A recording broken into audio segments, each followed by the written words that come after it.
করব সমাজের মধ্যে আমাদের কুরবানিকে কেন্দ্র করে কিছু মাসআলা জানার প্রয়োজন হয় আমাদের, হয় কি হয় না বলেন? আমি মনে করি অন্যান্য আলোচনার থেকে এইটা বেশি ইম্পর্টেন্ট। তার কারণ আপনি যে গরু জবাহ করবেন, কিভাবে করবেন, এবং কুরবানি বিষয়ে যতগুলো মাসআলা হতে পারে ইনশাআল্লাহ সবগুলোই আমরা আজকে শোনার চেষ্টা করব। শুনবেন তো ইনশাআল্লাহ? সবাইকে একটু মনোযোগ দিতে হবে। মাসআলা যখন আমি একটা শেষ করব, একটা মাসআলা যখন 1 মিনিট হোক বা 30 সেকেন্ডের ভিতরে হোক, একটা মাসআলা যখন শেষ করব, শেষ করার সাথে সাথে আপনারা 2-3 সেকেন্ডের ভিতরে ওই মাসআলাটা আবার জেহেনের ভিতর ঘুরাবেন যে হুজুর কি প্রশ্ন বললেন, আবার প্রশ্নের উত্তরটা কি দিলেন, যেন পরবর্তীতে এটা আমরা ভুলে বলেন না যাই। প্রিয় ভাইরা আমার, অনেকের প্রশ্ন যেটা থাকে যে গরিব ব্যক্তি কুরবানি করতে পারবে কি না, আছে না নাই বলেন? কথা বলতে হবে। আলোচনা যদি আনুষঙ্গিক আলোচনা করতাম তাহলে আলোচনা এমনিতেই বের হয়, আর মাসআলার বিষয় যদি আপনারা কথা না বলেন তাহলে তো আলোচনা বেরই হবে না। যদি গরিব ব্যক্তি কুরবানি করতে চায় তাহলে সে পারবে কি না? গরিব কাকে বলা হয়? গরিব বলা হয় যে ব্যক্তির উপরে কুরবানি ওয়াজিব হয় নাই। এই ব্যক্তি যদি কুরবানি করতে চায় তাহলে সেই কুরবানিটা কি হবে বলেন? ওয়াজিব নাকি নফল? নফল কুরবানি হবে। কিন্তু সেই ব্যক্তিটা কুরবানির পশু কেনার পরে সেটা তার উপরে ওয়াজিব হয়ে যায়। সে আর এই পশুকে বিক্রয় করতে পারবে না বা বাসায় রেখে দিতে পারবে না। যেহেতু গরিব মানুষ, তার উপরে ওয়াজিব ছিল না, সে সওয়াবের দিকে লক্ষ্য করে হোক বা আগ্রহের দিকে লক্ষ্য করে হোক সে একটা পশু কিনে ফেলেছে। এই পশুটা তার কুরবানির দিনে জবাই করাটা এখন তার জন্য ওয়াজিব হয়ে যাবে। এই ছিল একটা মাসআলা। দ্বিতীয় নাম্বার মাসআলা হলো কুরবানির শেষ সময়ে, মনোযোগ দিয়ে শুনবেন, কুরবানির শেষ সময়ে মুসাফির যদি মুকিম হয়ে যায় কিংবা মুকিম যদি মুসাফির হয়ে যায়, আমরা কুরবানি যে ব্যক্তিগুলোর উপরে ওয়াজিব হয় আমরা শর্ত বলেছিলাম সেই ব্যক্তিটাকে মুকিম অর্থাৎ নিজ বাসভবনে থাকতে হবে। সে সফর অবস্থায় থাকলে তার উপরে কুরবানি ওয়াজিব হবে না।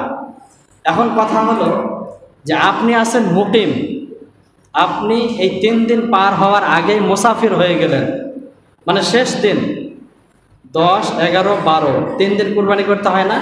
আপনি 12 তারিখের আসরের সময়, আসর থেকে মাগরিব পর্যন্ত তো একটা সময় থাকে কুরবানি দেয়া, এর আগ দিয়ে আপনি মুসাফির হয়ে গেলেন, তাহলে আপনার উপরে কুরবানি ওয়াজিব হবে কি না? এতক্ষণ তো ছিল এবং আপনার উপরে বিধানটা ছিল, আল্লাহ পাকের পক্ষ থেকে আদেশ ছিল যে আমার বান্দা কুরবানি করবে, কিন্তু অলসতা করতে করতে এত সময় পর্যন্ত চলে গিয়েছে যে আর কিছুক্ষণ আগেই সে মুসাফির হয়ে গেছে, তাহলে সেই ব্যক্তির উপরে কুরবানি ওয়াজিব হবে না। বোঝাতে পেরেছি? আবার মনে করেন আপনি মুসাফির ছিলেন, আপনি সফর করতে গিয়েছেন, 3 দিন শেষ হবে, 3 দিন শেষ হওয়ার আগেই আপনি মুকিম হয়ে গেলেন অর্থাৎ নিজ বাসভবনে চলে আসলেন, তাহলে আপনার উপরে কুরবানি ওয়াজিব হবে কি হবে না? হবে। তার কারণ এক্ষেত্রে শেষ সময়টা ধর্তব্য। যেহেতু আল্লাহ পাক 3 দিন সময় দিয়েছেন, এই 3 দিনের শেষ সময়টা ধর্তব্য। শেষ সময়ে যদি আপনি মুকিম থাকেন আপনার উপরে কুরবানি ওয়াজিব, যদি মুসাফির থাকেন তাহলে ওয়াজিব না। বুঝাতে পেরেছি? 3 নাম্বার মাসালা হলো কুরবানি ওয়াজিব হওয়ার ক্ষেত্রে জমি ও ফসলের হিসাব করা হবে কি না। আপনার উপরে টাকা নাই, কি নাই বলেন? এগুলা প্রশ্ন করে, হুজুর আমার তো টাকা নেই, আমার উপরে কি কুরবানি ওয়াজিব হবে নাকি? আমার কাছে তো কোনো টাকা নেই। হ্যাঁ, ওয়াজিব হবে। আপনার যদি 10টা ফ্ল্যাট থাকে, আপনার 5টা ফ্ল্যাটের উপর যদি আপনার জীবনটা নর্মালভাবে মোটামুটিভাবে চলে, চলার পরে 5টা ফ্ল্যাটের টাকা যদি আপনার বাড়তি থেকে যায়, তাহলে এই 5টা ফ্ল্যাটের টাকা যদি নেশাব পরিমাণ হয়, নেশাব কতটুকু? হ্যাঁ জানেন তো, ওই নেশাব পরিমাণ যদি হয় তাহলেই কিন্তু আপনার উপরে কুরবানি ওয়াজিব। তাহলে একজন ব্যক্তির নিজ বাসভবন বাদে যদি জমি থাকে অতিরিক্ত এবং কিছু ফ্ল্যাট থাকে অতিরিক্ত, তাহলে সেই ব্যক্তির উপরে ওই অতিরিক্ত অর্থের উপরে কুরবানি ওয়াজিব হবে যদি সেটা নেশাব পরিমাণ হয়। আল্লাহ পাক বুঝার তৌফিক দান করুন। সকলে জুড়ে বলেন আমিন। স্ত্রী বা সন্তানদের পক্ষ থেকে কোরবানি করা আমাদের উপরে ওয়াজিব কি না? আপনি একজন বাসার গার্জিয়ান রয়েছেন, আপনার স্ত্রীর কোরবানি আপনার উপরে ওয়াজিব কি না? আপনার বালেক সন্তান রয়েছে, ছেলে রয়েছে, তাদের কোরবানি করা আপনার উপরে ওয়াজিব কি না? প্রিয় ভাইরা আমার, এক্ষেত্রে বিষয় হলো, যদি তারা নেশাব পরিমাণ মালের মালিক হয়, অনেক স্ত্রী দেখবেন তার অনেক কয়েকটা ফ্ল্যাট থাকে, সে চাকরি করে, ব্যাংকে তার অনেক টাকা, কিন্তু সে কোরবানি করতে চায় না। যদি সে নেশাব পরিমাণ সম্পদের মালিক হয়, আপনার সন্তান যদি সে নেশাব পরিমাণ সম্পদের মালিক হয়, কিন্তু আপনারা যৌথ পরিবারের ভিতরে আছেন, একটা পরিবারের ভিতরে আছেন, সবাই আপনারা খান আপনার বাবার বাসায়, বাবার ভাগের ভিতরে খান, কিন্তু প্রত্যেকে কি নেশাব পরিমাণ মালের মালিক হয়েছেন, আপনার স্ত্রীও নেশাব পরিমাণ মালের মালিক, তাহলে আপনার স্ত্রী এবং আপনার সন্তানের পক্ষ থেকে কোরবানি দেয়া আপনার উপরে কি না? বলেন, ওয়াজিব না। এইটা যাকাতের ক্ষেত্রেও অনেকে প্রশ্ন করেছিলেন, হুজুর আমার স্ত্রীর যাকাতকে আমাকে দিতে হবে নাকি? না, আপনার স্ত্রীর যাকাত আপনার স্ত্রী দিবে, যদি তার উপরে ফরজ হয়ে থাকে। এটা ছিল আরো একটা মাসআলা। যৌথ ফ্যামিলির কোরবানি, আগের মাসআলাটা বুঝেছেন? আপনি পরিবারের ভিতর দায়িত্বশীল, আপনার উপরে আপনি পরিবারের ভিতর দায়িত্বশীল, আপনার উপরে আপনার ছেলের কোরবানি দেওয়াটা ওয়াজিব না। যদি সে নিজে সম্পদের মালিক হয়, আপনার স্ত্রীর দেওয়াটা আপনার উপরে ওয়াজিব না, যদি সে নিজে নেশাব পরিমাণ মালের মালিক হয়।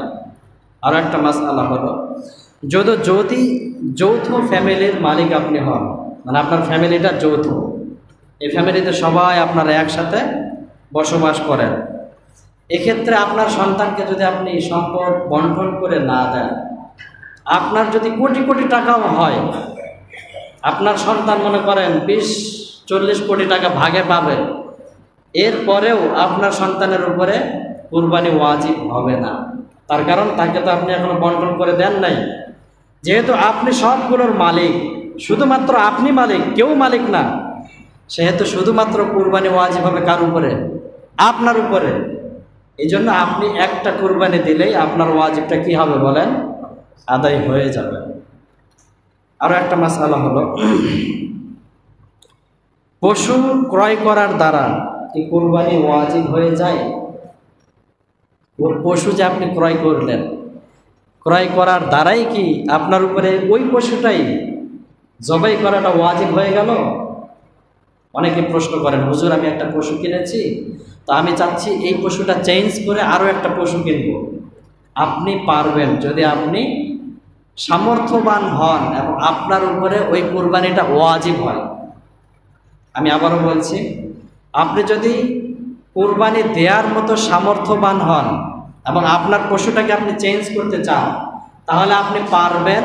তবে এখানে শর্ত আছে। মনে করেন আপনি যে পশুটাকে চেঞ্জ করতে চাচ্ছেন, এই পশুর মূল্য যদি হয় 50,000, আপনাকে হয়তো 50,000 টাকার পশুই আবার কিনতে হবে, নতুবা 60,000 টাকা, মানে 50-এর উপরে। আপনি চিন্তা করবেন, হুজুর আমি 1 লাখ টাকার পশু কিনে ফেলেছি, আমি চাচ্ছি 60,000 টাকার পশু কুরবানি দিতে, এক্ষেত্রে আপনি পারবেন না। এইটা হলো ধনী ব্যক্তির ক্ষেত্রে, যে ব্যক্তির উপরে কুরবানিটা ওয়াজিব ছিল।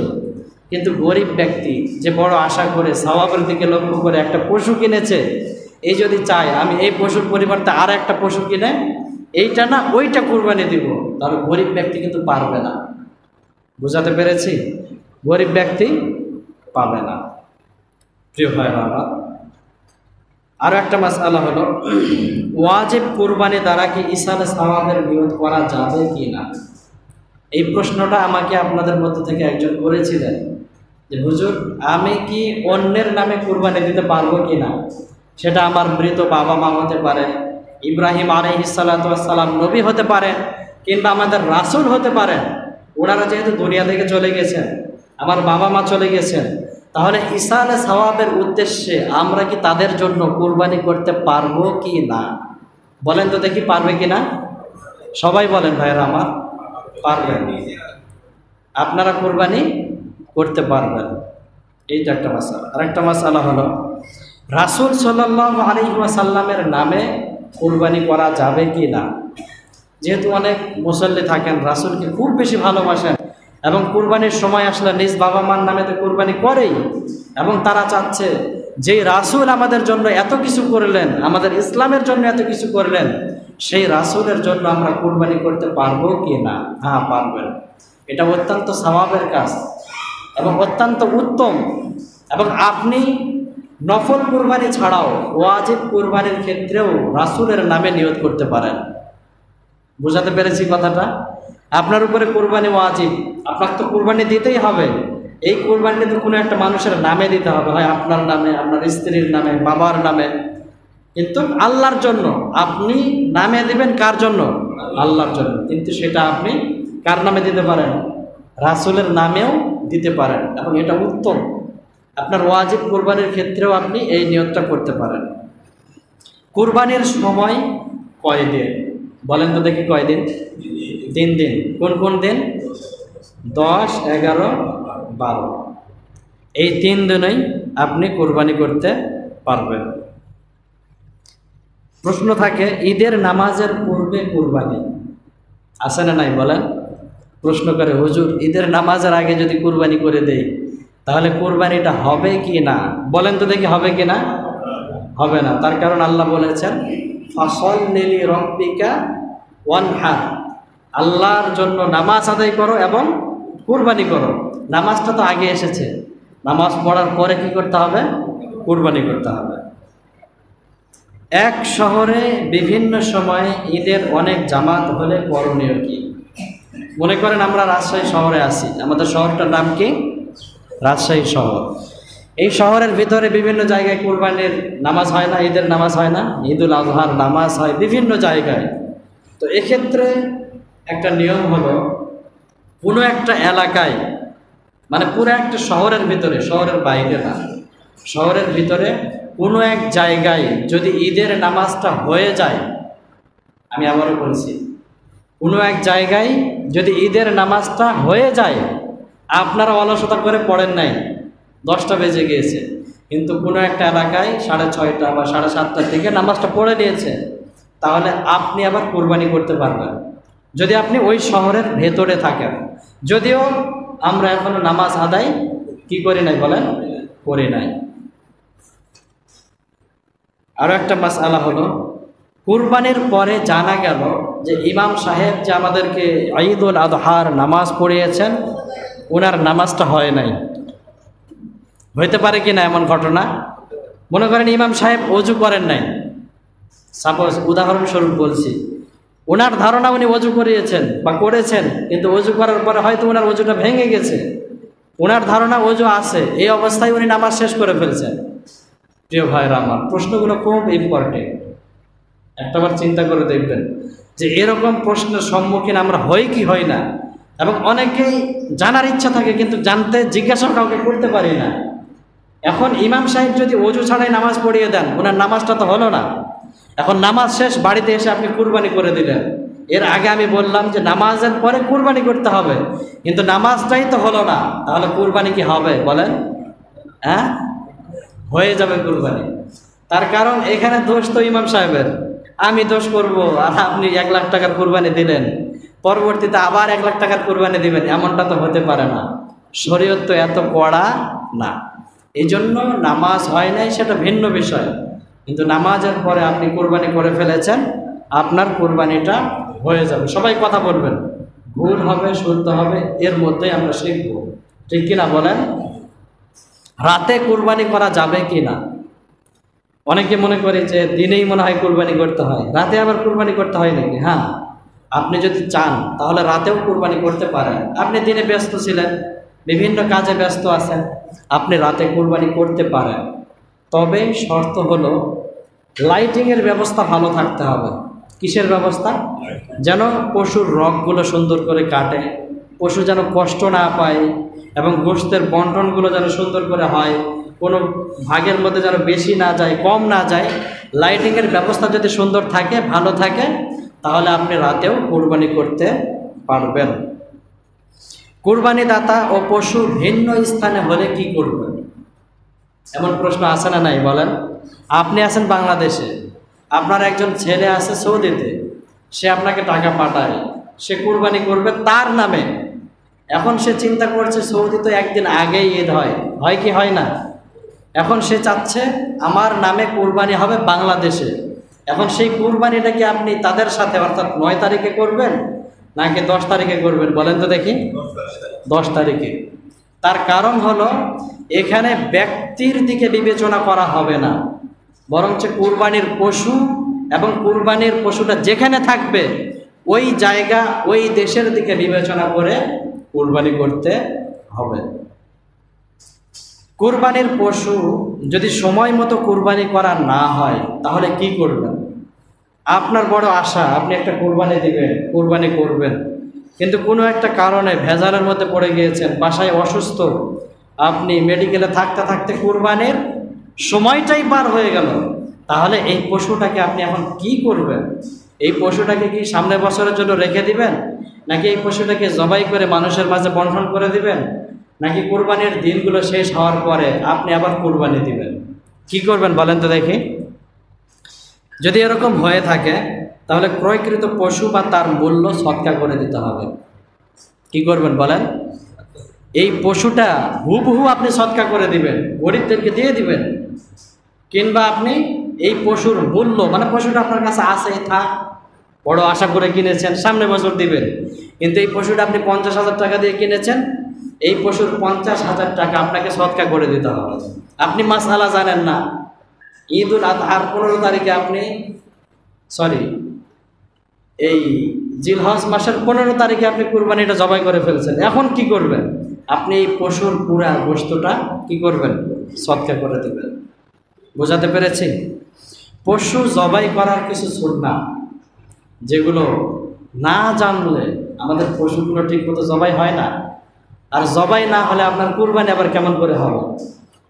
পশুই যদি জবাই না হয় তাহলে কুরবানি তো হওয়ার কোনো প্রশ্নই আসে না। পশু জবাই করার প্রথম নাম্বার সুন্নাত হলো, যে ব্যক্তিটা পশু জবাই করবে সে ব্যক্তিটা মুসলিম হতে হবে। কি হতে হবে বলেন? মুসলিম হতে হবে। জবাইয়ের সময় আল্লাহর নাম নিতে হবে। কার নাম? আল্লাহর নাম নিতে হবে। এবং জবাই করার সময় ওই পশুর 4টা রগ কাটতে হবে। কয়টা রগ? 4টা। প্রথম হলো খাদ্যনালী, দ্বিতীয় হলো শ্বাসনালী, তৃতীয় হলো ওয়াদাজান বলে, অর্থাৎ এই পাশে এই পাশে 2 পাশে দেখবেন পশুর রগ থাকে, রক্তনালী বলা হয়। এই 2টা কাটতে হবে। এই 2টা কাটাটা কি বলেন? সুন্নাহ। তাহলে প্রথম ছিল কুরবানির পশু জবাই করার সুন্নাহ, প্রথম কি ছিল বলেন? মুসলিম হতে হবে। দ্বিতীয় নাম্বার, জবাই করার সময় আল্লাহর নাম নিতে হবে। তৃতীয় নাম্বার হলো কমপক্ষে 4টা রগ কাটতে হবে, খাদ্যনালী, শ্বাসনালী, রক্তনালী। রক্তনালী কয়টা? 2টা, মোট 4টা রগ কাটতে হবে। পশু জবাই করার আদব কি? এটা আদব, এটার খেলাফ হলে আপনার কুরবানি হয়ে যাবে, কিন্তু আদব আছে। আদব হলো পশু জবাই করতে গেলে তার গলায় জবাই করতে হবে, তার ঘাড়ে না। এটা হলো প্রথম নাম্বার। দ্বিতীয় নাম্বার হলো পশু জবাই করার সময় কমপক্ষে 3টা রগ কাটতে হবে। আগে বললাম 4টা কাটা সুন্নাহ, আর মানদুব অর্থাৎ মুস্তাহাব আদব হলো কমপক্ষে 3টা রগ কাটতে হবে, খাদ্যনালী, শ্বাসনালী, রক্তনালীর 2টোর যে কোনো একটা। 3 নাম্বার হলো কুরবানির পশু জবাই করার সময় বিসমিল্লাহি আল্লাহু আকবার এই বাক্যটা কমপক্ষে বলতে হবে। এটা 3 নাম্বার। 4 নাম্বার, পশুর যেন খুব সহজেই জানটা বের হয়ে যায়, এই দিকে ভ্রুক্ষেপ করতে হবে। আপনি একটা ধোতা ছুরি এনে হুজুরকে দিলেন, হুজুর জবাই করেন, এখন বলছেন হুজুরের গায়ে শক্তি নাই, না থাকতে পারে, স্বাভাবিক। আপনি ধারালো ছুরি দিবেন যেন পশুর কষ্ট না হয়। 5 নাম্বার, সম্পূর্ণরূপে পশুর প্রাণ বের হয়ে যাওয়ার পরে আপনি পা কাটবেন, চামড়া ছুলবেন, এই কাজটা করবেন। 6 নাম্বার, এক কোপে পশুর গর্দান কাটা যাবে না। তবে যদি কেউ কাটে, কোনো মুসলিম কাটে, তাহলে এটা খাওয়া আবার হারাম হবে না। বোঝাতে পেরেছি? 7 নাম্বার, পশুকে ক্যাবলামুখী করে শোয়াতে হবে, উত্তর দক্ষিণ করে। তবে দক্ষিণ দিক করে তার মাথাটা রাখলে কিন্তু সুবিধা হয় না? সুবিধা হয়। 8 নাম্বার, জবাই করার পূর্বে তাকে ঘাস, পানি ইত্যাদি খাবার খাওয়াতে হবে। তার কারণ না খেয়ে তো আল্লাহ মানুষকেও মারেন না, জানেন না আপনারা? দেখবেন একটা মানুষ যখন মারা যায় তার আগে খায় না, মারা যাবে ঠিক আগ মুহূর্তে সে অনেক বেশি খায়। কেন? আল্লাহ পাক তাকে শেষ খাবারটা খাওয়ায়। তো একটা পশুকে আপনি না খেলে কীভাবে মারবেন? আপনি তাকে খাওয়াবেন। 9 নাম্বার, জবাইয়ের স্থানে তাকে টেনে হিঁচড়ে নিয়ে যাবেন না, আস্তে আস্তে নিয়ে যেতে হবে। 10 নাম্বার, ধারালো ছুরি ব্যবহার করতে হবে। 11 নাম্বার, পশু শোয়ার পূর্বে ছুরিটা ধার দিতে হবে। অনেককে দেখা যায় যে পশুর সামনে রেখে পশুকে দেখাচ্ছেন আর ছুরি ধার দিচ্ছেন, তারা তো বোঝে। দেখবেন কুরবানির দিক তাদের চোখ দিয়ে পানি বের হয়। এই জন্য তারা যেন বুঝতেও না পায় যে তাদেরকে আমরা এখন জবাহ করব। আরও একটা বিষয় এখানে দেখা যায় যে কুরবানির পশুগুলো আমরা জবাই করব, কুরবানি দেব, এই জন্য শুধুমাত্র তাদেরকেই খাওয়াই। বাড়িতে যদি আরও গরু থাকে সেগুলোকে খাওয়াই না, তারা তো বোঝে। তাদের সামনে তাকে বেশি বেশি খাওয়ানোটা ঠিক না। তার কারণ তাদের তো একটা অন্তর রয়েছে, মন রয়েছে। আপনি তাকে কুরবানি দিবেন, তাকে এক্সট্রা ভালোবাসবেন, সেটা ভিন্ন বিষয়, কিন্তু এমনটা করা যাবে না। এবং কুরবানির পশু যখন জবাহ করবেন এক্ষেত্রে দোয়া পড়তে হবে, ছোট্ট দোয়া, আল্লাহুম্মা তাকাব্বালহু মিন্নি। যদি আপনি একা কুরবানি দেন তাহলে মিন্নি, যদি সবাই মিলে দেন, কয়েকজন মিলে, তাহলে মিন্না কামা তাকাব্বালতা মিন হাবিবিকা মুহাম্মদ। যেভাবে আপনি আপনার মুহাম্মদের কুরবানি কবুল করেছেন, কামা তাকাব্বালতা মিন খলিলিকা ইব্রাহিম আলাইহিস সালাতু ওয়াস সালাম, যেভাবে আপনি আপনার খলিল ইব্রাহিমের কুরবানিকে কবুল করেছেন, আল্লাহ সেভাবে আমাদের কুরবানিটাও কবুল করে না। এই জন্য উচিত হলো যে ব্যক্তি ইসলাম সম্পর্কে এবং এই মাসআলাগুলো ভালো জানে তাদের থেকে কুরবানিটা করিয়ে নিব। পারবো তো ইনশাআল্লাহ? একাধিক ব্যক্তি যদি জবাই করতে চায়, হুজুর সাহেব খুব একটা সুন্দর করে জবাই করতে পারেন নাই, আপনারা যদি এখন চান যে আরও একটু জবাই করার প্রয়োজন, তাহলে সবাইকেই বিসমিল্লাহি আল্লাহু আকবার বলতে হবে। আপনি ছুরিটা লাগাবেন এটা বলতে হবে। যদি না বলেন আপনার পশু তো হবেই না, কুরবানি তো হবেই না, ওই পশুটা খাওয়া আপনার জন্য হারাম হয়ে যাবে। ঠিক আছে, বোঝাতে পেরেছি? এই জন্য বিসমিল্লাহি আল্লাহু আকবার আমাদেরকে সবাইকে বলা লাগবে। এখানে পশু জবাই করার ক্ষেত্রে যদি ইচ্ছাকৃত কেউ বিসমিল্লাহ ছেড়ে দেয়, ইচ্ছাকৃত মানে তার মনে আছে যে বিসমিল্লাহ বলে পশু জবাই করতে হয়, তারপরেও সে ইচ্ছা করে বিসমিল্লাহ না বলে যদি পশু জবাই করে দেয়, তাহলে কুরবানি হবে না, পশু খাওয়াটা হারাম হয়ে যাবে। কিন্তু অনিচ্ছাকৃত, আপনার স্মরণ নাই, আপনি জানেন বিসমিল্লাহ না বললে কুরবানি হয় না, কিন্তু ভুল করে ভুলে গেছেন, মানুষ তো ভুলে যেতে পারেই, ভুল করে যদি আপনি কুরবানি পশু জবাই করে দেন তাহলে আপনার কুরবানিটা হয়ে যাবে এবং এমন পশুর গোশত খাওয়াটাও হালাল হবে। এক্ষেত্রে নিয়তের ক্ষেত্রে আমরা একটা বিষয় বাড়াবাড়ি করে থাকি, সেটা হলো যে নামাজের ক্ষেত্রে হুজুর নিয়ত না করলে নামাজ হবে কি না? বলেন তো দেখি, আপনি জোহরের নামাজ আদায়ে দাঁড়াইলেন, এখন কি নিয়ত বলাটা জরুরি কি না? বলেন তো দেখি। জরুরি না। তার কারণ আপনি তো বাসা থেকে বের হচ্ছেন, আপনার ধারণা যে আমি জোহরের নামাজ পড়ার জন্য বের হচ্ছি, আল্লাহ তো জানে। যারা মনে করে যে নিয়তটা জরুরি, আমরা মনে করি, তারা মনে করে আল্লাহর জেহেন শক্তি দুর্বল হয়ে গেছে, নাউজুবিল্লাহ। জোহরের নামাজ আদায়ে দাঁড়াইলেন, এখন কি নিয়ত বলাটা জরুরি কি না? বলেন তো দেখি। জরুরি না। তার কারণ আপনি তো বাসা থেকে বের হচ্ছেন, আপনার ধারণা যে আমি জোহরের নামাজ পড়ার জন্য বের হচ্ছি, আল্লাহ তো জানে। যারা মনে করে যে নিয়তটা জরুরি, আমরা মনে করি, তারা মনে করে আল্লাহর জেহেন শক্তি দুর্বল হয়ে গেছে, নাউজুবিল্লাহ। তার কারণ আল্লাহ তো জানে যে আমি বাসা থেকে বের হচ্ছি জোহরের নামাজ আদায় করার জন্য, মসজিদে এসে যে নামাজটা আদায় করছি সেটাও বুঝতেছি জোহরের নামাজ, তাহলে এখানে নতুন করে আমার নিয়ত বলাটা জরুরি কেমন করে হয়? আপনি বলতে পারেন বলাটা ভালো, কিন্তু এটা জরুরি না, বা নিয়ত না করলে নামাজ হবে না, এমনটাও না। কুরবানির পশু জবাই করে বিনিময় নেয়া এবং দেয়া, এটা পুরোটাই জায়েজ আছে।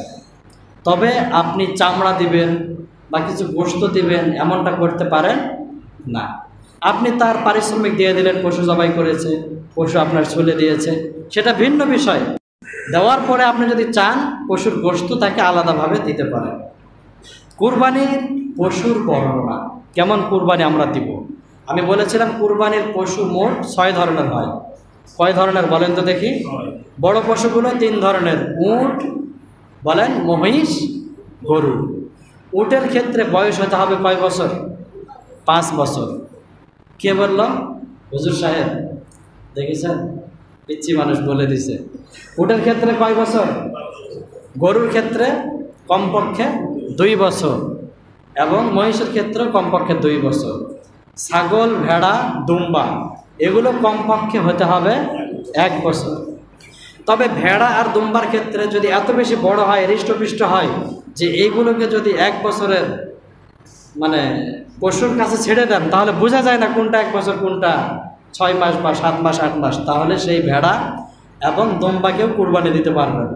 তবে ছাগলের ক্ষেত্রে 1 বছরের কম কোনোভাবেই দেয়া যাবে না। বোঝাতে পেরেছি কথাটা?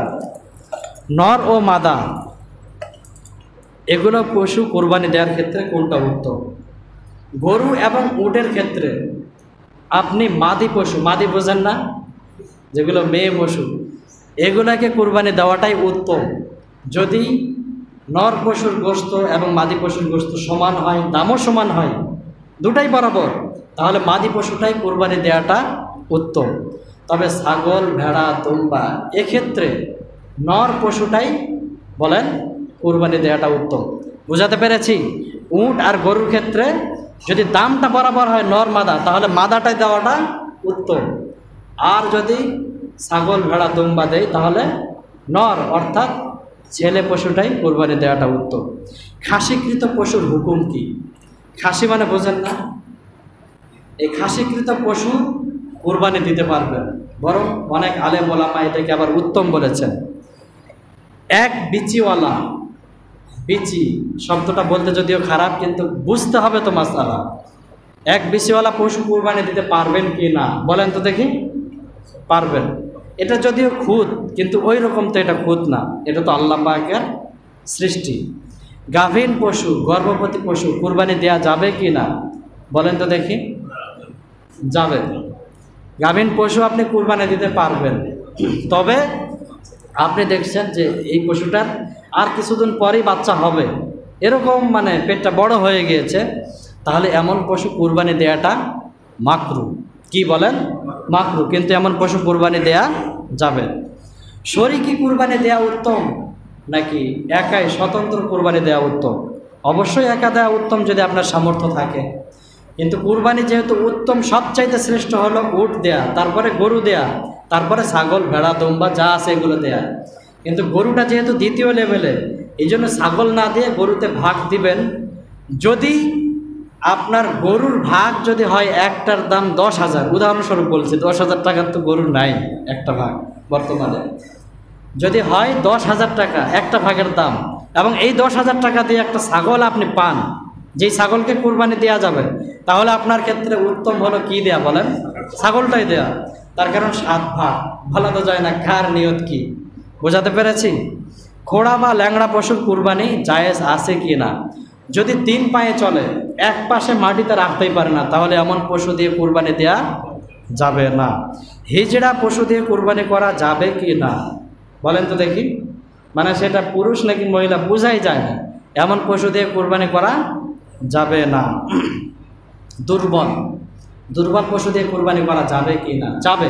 তবে এত বেশি যদি দুর্বল হয় যে যেখানে আপনি জবাই করবেন ওই জায়গা পর্যন্ত পশুটা যাচ্ছেই না, মানে নিয়ে যেতে পারছেন না, তাকে গাড়িতে করে নিয়ে যেতে হবে, এমন দুর্বল যদি হয়, তাহলে এইরকম পশু দিয়ে কুরবানি করা যাবে না।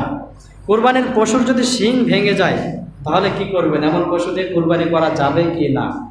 এক্ষেত্রে কয়েকটা পয়েন্ট হতে পারে, যে শিং যদি একদম ভেতর থেকে শুরু থেকে ভেঙে যায় আর এই কারণে তার মস্তিষ্কে আঘাত পায়, তাহলে এমন পশু দিয়ে কুরবানি করা যাবে না। কিংবা পশুর শিংয়ের মধ্য থেকে অর্ধেক শিং যদি ভেঙে যায়, কিংবা অর্ধেক যদি ফেটে যায়, অর্ধেক ভালো আছে, তাহলে এমন পশু দিয়ে আবার আপনি কুরবানি করতে পারবেন। কিংবা যদি পশুর শিংই না ওঠে, মানে শিং নাই, দেখবেন এমন অনেক গরু আছে, এমন পশু দিয়েও আপনি কুরবানি করতে পারবেন। দাঁত নেই এমন পশু দিয়ে কুরবানি করতে পারবেন কি না, বা দাঁত আছে অল্প, এক্ষেত্রে দেখতে হবে সে খাবার খেতে পায় কি না। যদি পায়, তাহলে সে পশুকে দিয়ে আপনি কুরবানি করতে পারবেন। কান বা লেজ কাটা পশুর কুরবানি হবে কি না? প্রিয় ভাইয়েরা আমার, এটা মনে রাখবেন। কান বা লেজ কাটা, অনেক পশুর কান কাটা থাকে, লেজ কাটা থাকে। এক্ষেত্রে আপনি লেজটাকে 3 ভাগ করবেন। কয় ভাগ? উদাহরণস্বরূপ বলছি, যদি তার লেজটা হয় 3 হাত, তাহলে দেখবেন যে 1 হাতের চাইতে কম যদি কাটা হয় তাহলে সেই পশু দিয়ে কুরবানি করতে পারবেন। কিংবা যদি 1 হাত বা তার অধিক কাটা হয় তাহলে এমন পশু দিয়ে কুরবানি করতে পারবেন না। এই ক্ষেত্রে কানটাও একই হবে। কানটা 3 ভাগ করে 1 ভাগের চেয়ে কম যদি কাটা হয় তাহলে পারবেন। কিন্তু এটা যদি জন্মগতভাবে হয়, কানটা ছোট বা লেজটা ছোট, তাহলে আবার সমস্যা নাই। অন্ধ পশু দিয়ে কুরবানি করতে পারবেন কি না বলেন তো দেখি? পারবেন না। অন্ধ পশু দিয়ে কুরবানি করতে পারবেন না। তার কারণ এটা তো একটা অনেক বড় ভুল।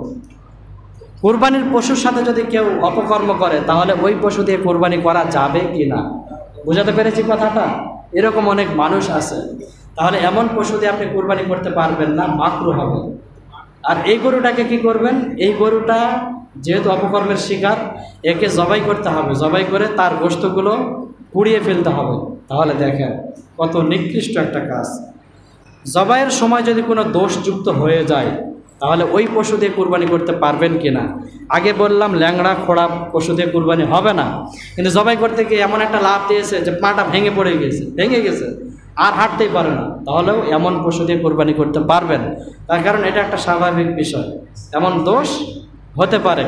পশু কেনার পরে দেখছেন যে একটা দোষ বের হয়েছে। পশু কেনার সময় আপনি দোষটা খুঁজে পান নাই, কয়েকদিন পরে দেখছেন যে একটা দোষ, যেই দোষের কারণে কুরবানি দেওয়া জায়েজ হবে না। তাহলে আপনি যদি ধনী হয়ে থাকেন তাহলে এমন পশু দিয়ে কুরবানি দিতে পারবেন না। আর যদি গরিব হয়ে থাকেন তাহলে এমন পশু দিয়ে কুরবানি করতে পারবেন। পশু ক্রয়ের পরে যদি মারা যায় তাহলে কি করবেন? যদি আপনি ধনী হয়ে থাকেন তার স্থানে আরও একটা পশু কিনবেন। আর যদি গরিব হয়ে থাকেন, নফল স্বরূপ আপনি কুরবানি দিতে চাচ্ছিলেন, তাহলে আপনাকে আর নতুন করে কিনতে হবে না। শূকর বা কুকুরের দ্বারা পালিত জন্তু, অর্থাৎ একটা ছাগল সে ছোটকালে কোনো কুকুরের দুধ পান করেছে, এরকম মাসালা শুনেছেন? হ্যাঁ, হতে পারে, ঘটনা তো ঘটতে পারে। তাহলে এমন পশু দ্বারা কুরবানি করা জায়েজ আছে না নাই? জায়েজ আছে। তার কারণ সে ছোটবেলা কি করেছে না করেছে এটা তো তার শরীরে আর আচর নেই, এই জন্য এমন পশু দ্বারা কুরবানি করতে পারবে না। মানুষের দুধ খেয়ে যদি কোনো পশু বড় হয়, আছে এমন অনেক মহিলা খাওয়ায়, মানে পশুকে খুব বেশি ভালোবাসে ছাগলকে, এমন পশু দ্বারাও আপনি কুরবানি করতে পারবেন। হালাল ও হারাম পশুর মিলনে জন্ম নেওয়া পশু দিয়ে কুরবানি করতে পারবেন কি না? বুঝাতে পেরেছি কথাটা? হালাল হারাম মানে ছাগল আর কুকুর, এরা দুইজন মিলিত হয়ে যদি একটা বাচ্চা জন্মগ্রহণ করে তাহলে সেই বাচ্চা দিয়ে আপনি কুরবানি করতে পারবেন কি না? এক্ষেত্রে দেখতে হবে তার মা কি, তার মা হালাল নাকি হারাম। যেমন কুকুর হারাম, কুকুর যদি হয় বাবা অর্থাৎ নর, আর তার মা অর্থাৎ ছাগল যদি হয় সাগি, তাহলে কি বলেন? কুরবানি কি করা যাবে? দেয়া যাবে। বন্ধা পশুর কুরবানি জায়েজ আছে না নাই? বন্ধা বোঝেন না? যেগুলো পশুর বাচ্চা হয় না, হবে কি হবে না বলেন? হবে। কুরবানির পশু যদি চুরি হয়ে যায় তাহলে কি করবেন? আপনি যদি ধনী হন তাহলে তার স্থানে আর একটা কিনতে হবে, আর যদি গরিব হন তাহলে আপনার আর কেনার দরকার নাই। কুরবানির পশুতে কতজন অংশগ্রহণ করতে পারবেন সর্বোচ্চ বলেন তো দেখি? 7 জন। এর নিচে আপনি যত সংখ্যা চান হতে পারেন, কোনো সমস্যা নাই। অনেকে বলে হুজুর বেজোড় 4, 5, 3 এগুলো কি হবে? হ্যাঁ হবে। তবে এখানে একটা মাসআলা হলো, 7 জন যখন কুরবানি দিবেন, 7 জন কুরবানি দেওয়ার সময় অবশ্যই দেখতে হবে কোনো একটা ভাগ যেন অর্ধেক না হয়। কোনো একটা মুসল্লি আমাকে জিজ্ঞাসা করেছিলেন, হুজুর একটা ভাগ বেঁচে গিয়েছে, একটা ভাগ আমরা 2 জন মিলে নিতে পারবো কি না? যদি আপনি একটা ভাগ 2 জন মিলে নেন তাহলে আপনার ভাগ হলো কয়টা? 1.5টা ভাগ হলো। যে ডবলটা নেবে বা 6টা হবে, এরকম মানে 1.5টা ভাগ হয়ে যাবে একজনের জন্য।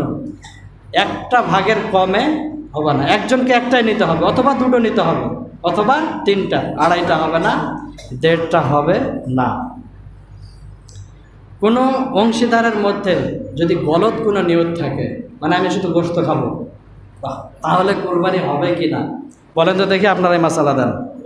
কুরবানি হবে না। কুরবানির পশুতে ভিন্ন ধরনের নিয়ত করা যাবে কি না? অনেকেই আকিকার নিয়ত করেন বা মান্যতের নিয়ত করেন, যাবে কি যাবে না বলেন তো দেখি? যাবে। আপনারাই উত্তর দিবেন, উত্তর আমি আর দিব না, এগুলো সহজ মাসালা। পশু ক্রয়ের পরে কোনো অংশীদারের যদি মৃত্যু হয়ে যায়, মরে যায়, তাহলে তার অংশটা কি করবেন? তার টাকাটা ফেরত দিবেন, অথবা তার পরিবার থেকে যদি সামর্থ্য দেয় তাহলে পশুটা জবাই করে সেই অংশ তার পরিবারে পাঠিয়ে দিবেন, অথবা তার অংশ না পাঠায় টাকা ফেরত দিয়ে ওখানে আরও একটা ভাগ যোগ করতে পারবেন। কুরবানির পশু থেকে উপকৃত হতে পারবেন কি না? আপনি বিশাল একটা গরু কিনছেন, এই গরুর মাধ্যমে আপনি কোনো কাজ নিতে পারবেন কি না বলেন তো দেখি? পারবেন কি না? পারবেন না। তার থেকে আপনি কোনো উপকার লাভ করতে পারবেন না। যদি করেন, যেই পরিমাণ টাকার উপকার লাভ করেছেন ওই পরিমাণ টাকা আপনাকে সদকা করে দিতে হবে। কুরবানির পশুর দুধ পান করতে পারবেন কি না? গাভী কিনেছেন, অনেক দুধ হচ্ছে, এখন আপনি ইচ্ছা মতো দুধ পান করতে আসেন, না, পারবেন না। আপনি যেই পরিমাণ দুধ পান করবেন ওই পরিমাণ দুধের টাকা আপনাকে সদকা করে দিতে হবে। এক্ষেত্রে যদি পশুর কষ্ট হয়, মানে দুধ না দহন করলে কষ্ট হয়, তাহলে আপনি যত সম্ভব চেষ্টা করবেন ঠান্ডা পানি ওলানে ছিটা দিবেন, দুধটা কিছুটা কমে যাবে। তাও যদি না হয়, আপনি সেঞ্চন করার পরে সেই দুধটা আপনি সদকা করে দিবেন, বা নিজে খাবেন, কিন্তু সেই পরিমাণ টাকা কী করবেন বলেন? সদকা করে দিবেন। কুরবানির পশুর বাচ্চা হয়ে গেছে, কি করবেন? আপনি কুরবানির পশু কিনছেন, কেনার পরে কুরবানি আসতে আরও 1 মাস দেরি আছে, এখন এই পশুর বাচ্চা হয়ে গেছে, তাহলে কি করবেন? এই বাচ্চাটাকেও আপনি সদকা করে দিবেন। এটা জবাই করে আপনি খেতে পারবেন না, এটা কিন্তু সদকা করে দিতে হবে। কুরবানির গোশত ও চামড়ার বন্টন কিভাবে করব? কুরবানির গোশত আনুমানিক বন্টন করবেন না, তার কারণ সবার দিল এক না। আপনি একমাত্র আল্লাহর জন্য করছেন, কিন্তু আরেকজন তো মানে ওনার মনের ভিতরে খটকা থাকতে পারে যে আমার ভাগে মনে হয় একটু কম চলে আসলো, এই জন্য সুন্দর করে মেপে মেপে বন্টন করবেন। পারবেন তো ইনশাআল্লাহ? কুরবানির গোশত কাকে কতটুকু দিবেন, অর্থাৎ কুরবানির গোশত কয় ভাগ করবেন? এক্ষেত্রে মোস্তাহাব যেটা নিয়ম হলো, কুরবানির গোশত কয় ভাগ? 3 ভাগ। 1 ভাগ নিজের জন্য, 1 ভাগ আত্মীয় স্বজনদের জন্য, 1 ভাগ গরিব মিসকিনদের জন্য। তবে পুরোটাই যদি আপনি খেয়ে নেন কুরবানি হয়ে যাবে, তবে যেহেতু আল্লাহর দাওয়াত দিয়েছেন বান্দাদেরকে, এই জন্য ওইটা না করে মানুষদেরকে এই দিন দিবেন। পারবেন তো ইনশাআল্লাহ? কুরবানির গোশত কিংবা চর্বি এগুলো বিক্রি করা জায়েজ আছে না নাই বলেন তো দেখি? নাই। আপনি খেতে পারেন না, দান করে দিবেন, বিক্রি করতে পারবেন না। যদি করে থাকেন সেই পরিমাণ টাকা আপনি সদকা করে দিবেন। কুরবানির গোশত অমুসলিমদেরকে দেয়া যাবে কি না প্রশ্ন করেছিলেন আপনারা, বলেন তো দেখি দেয়া যাবে কি না? অমুসলিম যাই হোক না কেন সবাইকেই দিতে পারবেন। কসাই বা জবাইকারীকে চামড়া বা গোশত দেয়া, এটা তো কোনোভাবেই যাবে না। আপনি তাকে তার পারিশ্রমিক দিবেন, ভিন্নভাবে যদি এটা দিতে চান সেটা দিতে পারেন। বোঝাতে পেরেছি? কুরবানির গোশত কতদিন পর্যন্ত রাখা যাবে বলেন তো দেখি? কয়দিন বলেন? আপনি এই কুরবানির গোশত সামনে কুরবানিতেও খেতে পারেন। অনেকে বলে 3 দিন, না, এটা কোনো নিয়ম না। কুরবানির পশুর হাড় বিক্রি করতে পারবেন কিনা? অনেক টোকায় দেখবেন কুরবানির হাড় টুকিয়ে টুকিয়ে সেগুলো বিক্রি করে, সেটা সে যদি করে সেটা তার জন্য জায়েজ আছে, কিন্তু আপনার সামর্থ্য যেন এখানে না থাকে, বা আপনি তার কাছে যেন না বিক্রি করেন। যদি করেন তাহলে সেই পরিমাণ টাকা সদকা করে দিতে হবে। কুরবানির চামড়াটা কাকে দিবেন? কুরবানির চামড়া আপনি গরিব মিসকিন এতিম তাদেরকে দিবেন, এবং যে মাদ্রাসাগুলোয় লিল্লাহ বোর্ডিং আছে সেগুলোতে দেওয়ার চেষ্টা করবেন। পারবেন তো ইনশাআল্লাহ? কুরবানি দাতার পিতা মাতাকে কুরবানির চামড়া দেয়া যাবে কি না? হ্যাঁ, চামড়া দিতে পারেন। আপনার পিতার উপর কিন্তু কুরবানি ওয়াজিব ছিল, যেহেতু আপনি ধনী মানুষ, তার উপরে ওয়াজিব, কিন্তু আপনি চাইলে চামড়াটা দিতে পারেন তার ব্যবহারের জন্য, কিন্তু চামড়ার মূল্য আপনি তাকে দিতে পারেন না। তার কারণ হলো কুরবানির পশুর চামড়া তো নিজে ব্যবহার করাটাও বলেন জায়েজ আছে। আপনি যদি বিক্রি না করে নিজে ব্যবহার করেন আপনি করতে পারেন। কুরবানির চামড়াটা হুবহু দান করে দেবেন নাকি টাকা দিবেন, কোনটা দেওয়া উত্তম বলেন তো দেখি? হুবহু চামড়াটা দিয়ে দিবেন, তার কারণ এগুলো ভেজাল না রাখাটাই উত্তম। চামড়ার টাকা যদি হারাই যায় কি করবেন? চামড়া বিক্রি করেছেন, 1000 টাকা হয়েছে, পকেটে রেখেছেন, এখন হারাই গেছে, চুরি হয়ে গেছে, এখন কি করবেন বলেন তো দেখি? সেই পরিমাণ টাকা আপনাকে সদকা করে দিতে হবে, তার কারণ এটা তো ওয়াজিব ছিল, যেইভাবে হোক আপনাকে সেটা দিয়ে দিতে হবে। আর একটা মাসআলা হলো কুরবানির সাথে আকিকা দেয়া যাবে তো নাকি? যাবে না? কুরবানির সাথে আকিকা দিতে পারবেন। কুরবানির পশু পরিবর্তন করা, এটা কি বললাম? যাবে কি যাবে না বলেন? ধনী ব্যক্তি হয় তাহলে পারবে, কিন্তু গরিব ব্যক্তি হলে পারবে না। কুরবানি ব্যক্তির আমল কি রয়েছে? কুরবানি ব্যক্তির আমল তো বলেছিলাম, জিলহজের 1ম তারিখ থেকে নিয়ে একদম 9 তারিখ পর্যন্ত চুল দাড়ি কাটবে না, সরি দাড়ি তো কাটবেই না। তারপরে যদি একটু ছোট বড় করে কি করে না, এক মুষ্টির পরে তো অনেক আলেম ওলামা জায়েজ বলছেন না, কিংবা অন্যান্য পশম তার জন্য কাটা ঠিক না। প্রিয় ভাইয়েরা আমার, আপনাকে আল্লাহ পাক যতগুলো সম্পদ দিয়েছেন, আপনার রিজিকে যতগুলো রেখেছেন আপনি ততটুকুই ভক্ষণ করতে পারবেন। এর বাড়তি রেখে আপনি কিন্তু ভক্ষণ করতে পারবেন না। অনেকেই সম্পদের মায়ায় কুরবানি করছি না, কিন্তু এত বড় সওয়াব থেকে কি একজন মুমিন বঞ্চিত হতে পারে? বলেন, কখনো না। আপনার উপরে একটা পশু কুরবানি ওয়াজিব, আপনি এখানে 2টো দিয়ে দেন, তার কারণ এর মধ্যে বারাকা দিবেন কে? আল্লাহ পাক আমাদের সকলকে কুরবানির মাসআলা বুঝে কুরবানি করার তৌফিক দান করুন। সকলে বলি আমিন।